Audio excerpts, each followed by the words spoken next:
एक बार कुछ बंदरों को एक बड़े से पिंजरे में डाला गया और वहां पर एक सीढ़ी लगाई गई।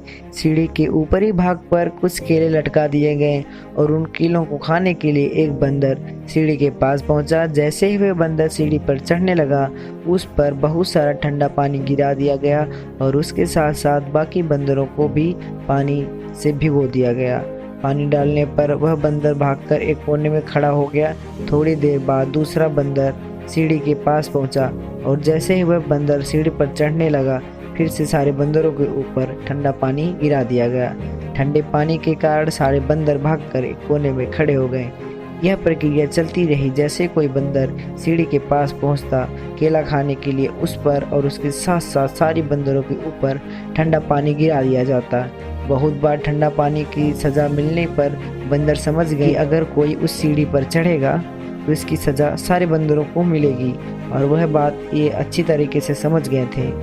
अब कोई भी बंदर सीढ़ी के पास जाने की कोशिश करता तो बाकी सारे बंदर मिलकर उसकी पिटाई करते थे। थोड़ी देर बाद उस बड़े से पिंजरे में से एक बंदर को निकाल दिया गया और उसकी जगह एक नए बंदर को डाला गया। इस बंदर की नज़र केलों पर पड़ी। नया बंदर वहाँ के परिस्थितियों के बारे में नहीं जानता था, इसलिए वह केला खाने के लिए सीढ़ी की तरफ भागा। जैसे ही वह बंदर सीढ़ी की तरफ भागा, बाकी सारे बंदरों ने मिलकर उसकी पिटाई कर दी। नया बंदर ये समझ नहीं पा रहा था कि उसकी पिटाई की, लेकिन जोरदार पिटाई के कारण उसको केला खाने का विचार छूट गया। अब फिर से एक पुराने बंदर को उस पिंजड़े से निकाला गया और उसकी जगह एक नए बंदर को पिंजड़े में डाला गया। नया बंदर बेचारा वहाँ की परिस्थितियों को नहीं जानता था, इसलिए वह केला खाने के लिए सीढ़ी की तरफ जाने लगा और यह देखकर बाकी सारे बंदरों ने उसकी पिटाई कर दी।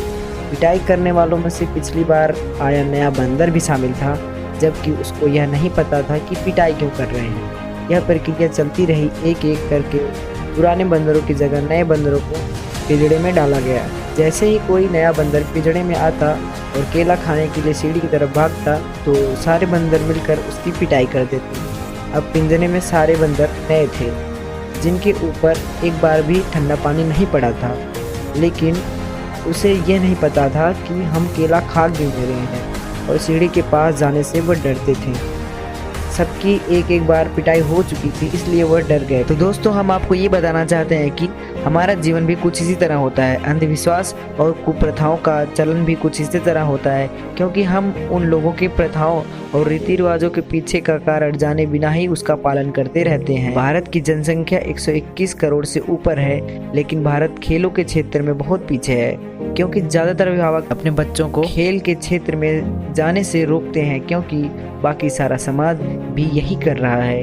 उन्हें असफलता का डर लगा रहता है। संभावनाएं बहुत हैं, लेकिन हम उन्हें देख नहीं पाते, क्योंकि हम भीड़ चाल में चलते हैं।